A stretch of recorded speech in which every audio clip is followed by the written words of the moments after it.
David in Phoenix. Hey, David, what's up? Yeah, Thom. Yeah, I want to thank you for providing me the opportunity to ask Bernie questions.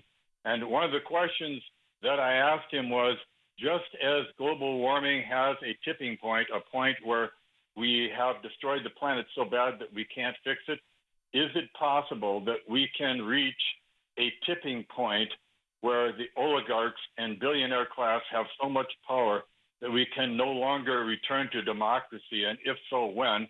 And his answer was, he said, that's not a crazy question, a reasonable analysis, a very legitimate question. And it's so emotional because he said, I think about it every day. Yeah. And I said, I think that if we lose the 2016 election, it will be the tipping point. Thom, tell me that I'm wrong.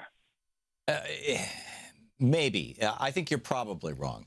Here's, the way that this country recovers from those kinds of things typically is we go through a crash, we go through a war, and then we come back different and better. And after World War II, after the Civil War, after the Revolutionary War, each one was preceded by an economic crash, followed by a war, followed by a significant progressive move forward. And, again, this is my book.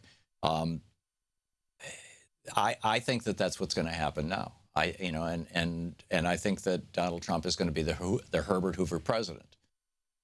And, mark my words, the crash is coming and the Republicans will not. Well, they'll do one of two things. They'll either do what they did with Reagan. Reagan had the biggest stock market crash since 1929 in the second year of his presidency.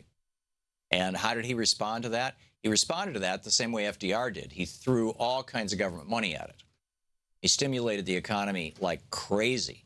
He massively increased government employee employment, hired lots and lots of new government workers, threw money into infrastructure, he threw money at mostly he threw money at the Pentagon, with his whole Star Wars thing.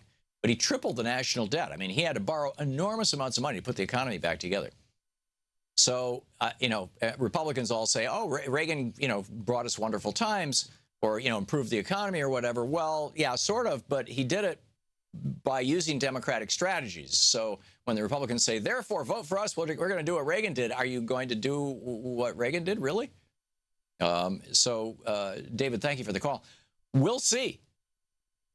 It's entirely possible that there are enough actual smart people in the Republican Party that they're going to look around and they're going to say, okay, we're in charge now. And if we actually do the stuff we've been talking about, if we privatize Social Security, if we voucherize Medicare, if we cut taxes on rich people, if we eliminate Obamacare, if we eliminate labor protections, if we open up our borders even farther to multinational corporations, trade and money, if we do all those things, we're going to plunge the country into a depression. And so we should do like Reagan did and basically do what a Democrat would do, which is, stimulate the economy through the government and use that stimulus to raise tax revenues. And Reagan actually raised taxes 18 times. And then use that, added tax revenue to cover the cost of that stimulus. And my bet is,